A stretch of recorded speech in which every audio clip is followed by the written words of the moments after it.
देवी सुरेश्वरी भगवती गंगे त्रिभुवन तारिणी तरल तरंगे शंकर मौलि विहारिणी विमले मम मतिरास्ताम तव पदम कमले। दोस्तों नमस्कार, ओम नमः शिवाय। दोस्तों, जीवन दर्शन के इस खंड में मैं आपको चार धाम यात्रा के बारे में वर्णन कर रहा हूँ, जिसमें मैंने पीछे यमुनोत्री के बारे में कहा। अब हमारी यात्रा जो है यमुनोत्री से शुरू होती है गंगोत्री की ओर। गंगोत्री माँ गंगा का वो स्थान जहाँ माँ गंगा देवलोक से इस धरा पर उतरी, इसलिए उस जगह का नाम गंगोत्री कहलाया। दोस्तों, माँ गंगा इस धरती पर कैसे आई, मैं आपको इस बारे में थोड़ा सा उनका वर्णन बताऊंगा।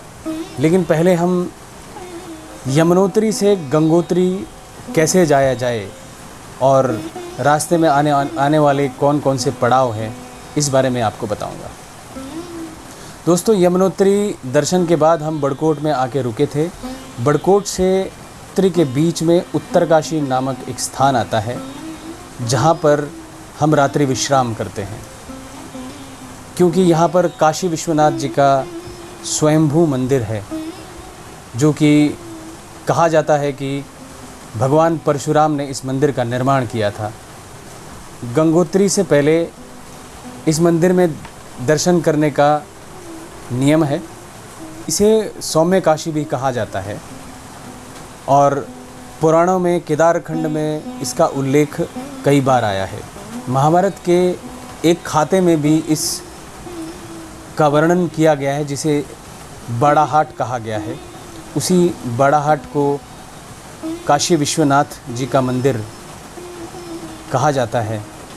इसे सौम्य काशी भी कहा जाता है और ये भी मान्यता है कि वाराणसी स्थित काशी विश्वनाथ के दर्शन और उत्तरकाशी स्थित काशी विश्वनाथ के दर्शन एक बराबर हैं। दोस्तों, ये मंदिर इस ज़िले की आस्था का बहुत बड़ा स्थान है। यहाँ पे शिवरात्रि का पर्व बड़े धूमधाम से मनाया जाता है। उत्तरकाशी से हम लोग अगले दिन सुबह लगभग 6 बजे के आसपास हम गंगोत्री की ओर रवाना होते हैं। रास्ते में गंगनानी, जो कि महर्षि पराशर की तपस्थली भी कही जाती है, वहाँ पे एक छोटा सा विराम लिया जाता है। वहीं पर कई गर्म धाराओं का जल बह रहा है, जहाँ पर आप स्नान भी कर सकते हैं। गंगनानी के बाद हम गंगोत्री की ओर रवाना होते हैं और वहाँ पर हम लोग गंगोत्री में सबसे पहले माँ गंगा के दर्शन करते हैं और फिर राजा भगीरथ का स्थल है गंगा घाट पर। राजा भगीरथ के दर्शन करते हुए उसके बाद माँ गंगा के घाट पर हम लोग पूर्वजों का तर्पण, पूजा इत्यादि करते हैं। माँ गंगा इसी स्थान पर, इस धरा पर आई थी। देवलोक से इस धरा पर लाने का एक बहुत बड़ा प्रायोजन था, जिसे आज हम हमारी मानव संस्कृति के लिए एक बहुत बड़ा वरदान समझते हैं। दोस्तों, ये बात अलग है कि अब पाप इतना बढ़ चुका है, इसे बचाने के लिए हमें कई प्रायोजन करने पड़ रहे हैं। फिर भी ये पूरे विश्व की आस्था का स्थान है। माँ गंगा हमारी संस्कृति है और हमारी संस्कृति की पहचान है। माँ गंगा के दर्शन के बाद हम लोग रात्रि विश्राम के लिए उत्तरकाशी रवाना हो जाते हैं और ये पड़ाव हमारा उत्तरकाशी में ही होता है। अगले दिन हम केदारनाथ के लिए रवाना होंगे। दोस्तों, गंगा को इस धरा पर लाने का श्रेय राजा भगीरथ को जाता है। राजा भगीरथ ने ही अपने पूर्वजों के तर्पण के लिए और इस धरा कल्याण के लिए माँ गंगा को धरा पर आने का आह्वान किया था। ये संघर्ष बहुत लंबा चला। राजा सगर, कौन थे राजा सगर और क्या संबंध है राजा भगीरथ का इस माँ गंगा के अवतरण से? देवलोक से निकली गंगा जिस स्थान पर उतरी, उसे आज गंगोत्री कहा जाता है। गंगोत्री से होते हुई ये गंगा देवप्रयाग में अपनी दूसरी धाराओं के साथ मिलकर हरिद्वार पहुंचती है और वहां से प्रयागराज होते हुए कपिल मुनि के आश्रम और फिर गंगा सागर में जा मिलती है। ये लगभग 2500 किलोमीटर का सफ़र तय करके समुंदर में, उस महासागर में जा मिलती है। दोस्तों, इस गंगा के अवतरण की हमारी पौराणिक और धार्मिक ग्रंथों में कई कहानियाँ हैं। एक छोटी सी कहानी मैं आपको सुनाऊंगा कि किस तरह से माँ गंगा इस धरा पर आई और धरा कल्याण के लिए क्या क्या प्रायोजन करने पड़े। दोस्तों, में राजा सगर हुए। राजा सगर वही जो आगे चलकर जिनका इक्ष्वाकु वंश हुआ और फिर उनके वंशज हुए श्री राम जी। आज अयोध्या में श्री राम मंदिर के निर्माण का शिलान्यास हुआ। मैं आप सभी को शुभेच्छा देता हूं और जल्द से जल्द ये मंदिर का निर्माण हो, यही हमारी सभी की इच्छा है।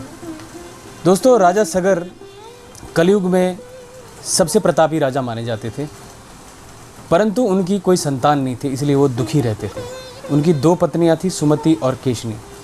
सुमति जो कि छोटी रानी थी, तो पुत्र प्राप्ति के लिए उन्होंने घोर तप किया, भगवान शिव को प्रसन्न किया।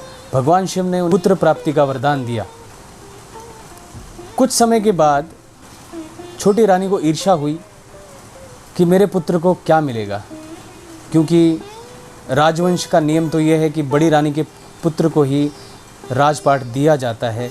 तो मेरे पुत्र को आगे चल के क्या मिलेगा, मेरे पुत्र का आने का क्या फ़ायदा। इसी ईर्ष्यावश उन्होंने अपने गर्भ को गिरा दिया। पूरे नगर में हाहाकार मच गया। रानी को समझाया गया और ब्रह्मा जी का आह्वान हुआ। ब्रह्मा जी ने उन्हें समझाया और कहा कि जितने तेरे गर्भ के टुकड़े उतने ही तेरे पुत्र तुझे प्राप्त होंगे। तथास्तु के ब्रह्मा जी जो है विलीन हो गए। उसके बाद 60,000, कहा जाता है कि 60,000 गर्भ के टुकड़े हुए और उन्हीं 60,000 टुकड़ों से 60,000 पुत्र की प्राप्ति हुई राजा सगर को। समय बीतता गया। राजा सगर के इन पुत्रों को आश्रम में शस्त्र और शास्त्रों की शिक्षा में पारंगत किया गया और धीरे धीरे वो बहुत बड़े योद्धा के रूप में एक बड़ी विशाल सेना बन गई। जिस राजा के 60,000 पुत्र होंगे, उस राजा की तो विशाल सेना होगी ही।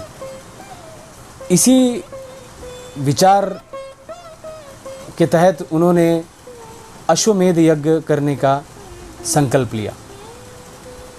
अश्वमेध यज्ञ वो यज्ञ होता है जिसमें एक छत्रसाल घोड़े को दौड़ाया जाता है और वो जिस भी राज्य में जाएगा वो राज्य उस राजा के अधीन हो जाएगा, यानी राजा सगर के अधीन हो जाएगा। और अगर किसी ने उस घोड़े को रोकने या पकड़ने की कोशिश की तो पीछे चल रही सेना से युद्ध करना पड़ेगा। राजा सगर की सेना से युद्ध करने का साहस किसी में नहीं था, तो इसीलिए घोड़े को किसी ने रोका नहीं। घोड़ा कई इलाके जीतता जा रहा था, कई इलाकों को अधीन करता जा रहा था और वहीं देवलोक में देवराज इंद्र को खतरे का आभास हुआ कि अगर राजा सगर का ये अश्वमेध यज्ञ पूरा हुआ तो मेरा सिंहासन खतरे में है। इसी के तहत उन्होंने एक षड्यंत्र रचा। उन्होंने उस घोड़े को कपिल मुनि के आश्रम के पीछे बांध दिया। अब विशाल जो सेना थी पीछे चली आ रही थी, वो सेना को वो घोड़ा आगे दिखाई नहीं दिया और उस घोड़े के चोरी की खबर राजा सगर को लगी। राजा सगर ने अपने 60,000 पुत्रों को, कहा जाता है कि उस घोड़े को ढूंढने के लिए भेजा। तीनों दिशाओं में ढूंढने के बाद भी वो घोड़ा नहीं मिला और अंत में जब कपिल मुनि के आश्रम में 60,000 पुत्र आए तो वहाँ घोड़े को कपिल मुनि के आश्रम में बंधा देख, और कपिल मुनि स्वयं ध्यान में लीन थे, उन्हें ये आभास ही नहीं था कि ये सामने बैठे कपिल मुनि महर्षि हैं। उन्होंने महर्षि के ऊपर घोड़े की चोरी का इल्ज़ाम लगाया और उन्हें भला बुरा कहा, कई गालियां दी। अनजाने में किए हुए इस पाप को समझ ना सके और महर्षि का ध्यान भंग हुआ। कपिल मुनि ने उन्हें अपनी क्रोधाग्नि से भस्म कर दिया। ये खबर जब राजा सगर को मिली तो राजा सगर बहुत दुखी हुए। उन्होंने अपने पुत्र असमंजस को कपिल मुनि के आश्रम में भेजा।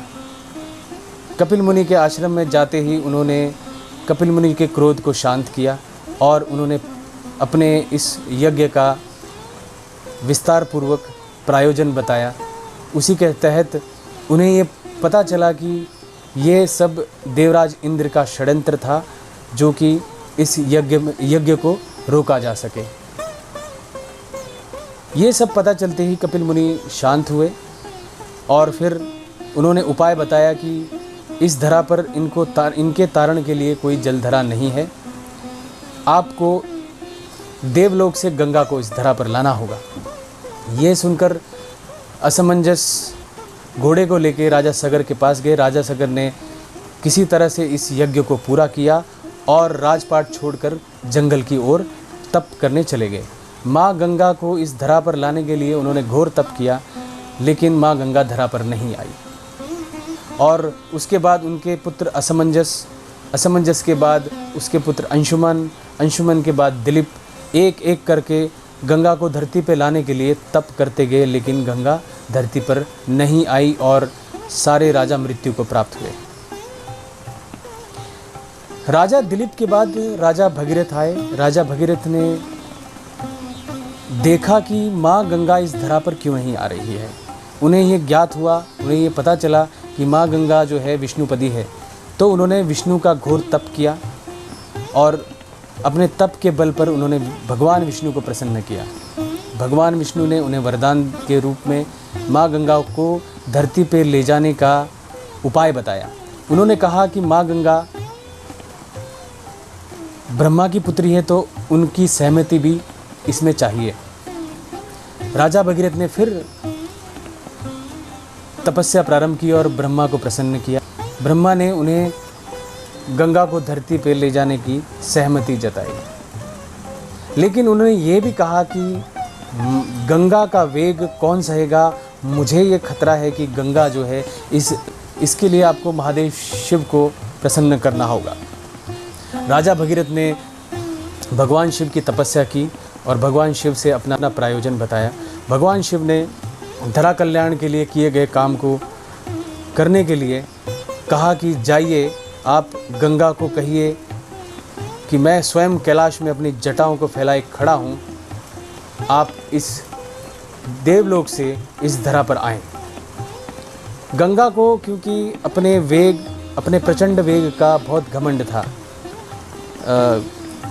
शिव पुराण में और कई कथाओं में इसका वर्णन भी मिलता है कि कहीं कहीं पर गंगा और शिव के बीच में काफ़ी लंबी बहस हुई, लेकिन जब वो धरा पर उतरी तो शिव ने रौद्र रूप धारण करके माँ गंगा को जटा में धारण कर लिया और तब तक घुमाते रहे जब तक कि वो शांत ना हो जाए। दोस्तों, ये वो दृश्य था जब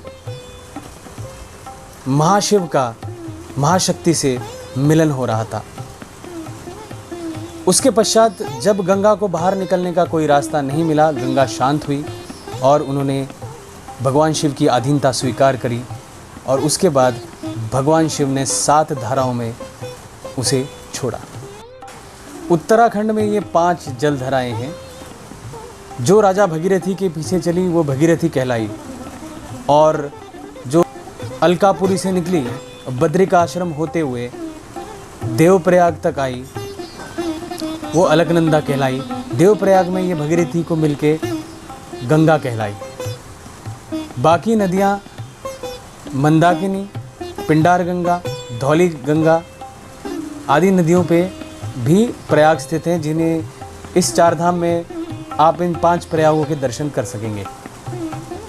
इसी तरह से को भगीरथी अलकनंदा को मिली और वहाँ से हरिद्वार होते हुए प्रयागराज पहुँची और फिर कपिल मुनि के आश्रम में राजा भगीरथ के पूर्वजों का उद्धार किया और फिर गंगा सागर में जा मिली। दोस्तों, यही गंगा का सफ़र यहीं समाप्त होता है।